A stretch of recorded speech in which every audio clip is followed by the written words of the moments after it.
Change is coming maging sa kauna-unahang State of the Nation address o sona ni Pangulong Rodrigo Duterte sa July 23. Kabilang sa pagbabago ang abiso sa mga mambabatas na iwasan ang magarbong kasuotan at sa halip, mag-business attire na lang.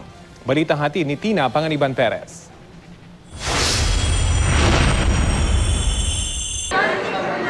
Madalas kinukumpara sa isang fashion show o red carpet event ang nakaraang State of the Nation address o sona ng isang Pangulo.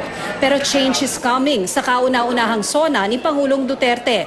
Ang matunog na magiging susunod na speaker, si Davao del Norte Congressman Pantaleon Alvarez, sinabihan na ang mga kapwa-kongresistang ang suotin, simpleng business attire na lang.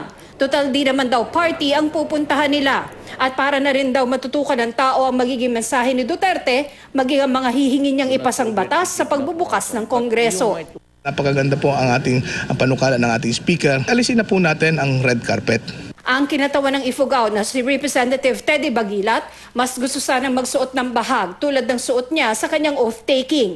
Silang mga taga-Ifugao raw, talagang ipinagmamalaki ang kanilang formal na kasuotan. Siya ang dapat natin talagang pagbigyan ng pansin sa ngayon, but hopefully in the future, no? It's making a statement of pride in your identity. Changes coming din kaya sa paraan ng pag-uulat ng Pangulo ng kanyang sona? Moderno na po ang ating mga komunikasyon. Kahit sa Davao o kahit saan po siya, ay respeto po natin kung yan ang kanyang magiging desisyon. Tradisyon na kasi magpunta ang isang presidente sa batasan para humarap sa joint session ng Senado at Kamara habang sa labas ay mga militanteng nagrarally. Sa konstitusyon, nakasaad na haharap ang Pangulo sa Kongreso sa pagbubukas ng regular session nito. Pero di naman sinasabi kung sa batasang pambansa lang ito maaaring gawin. Saan man gawin, paano naman ang kanya magiging talumpati?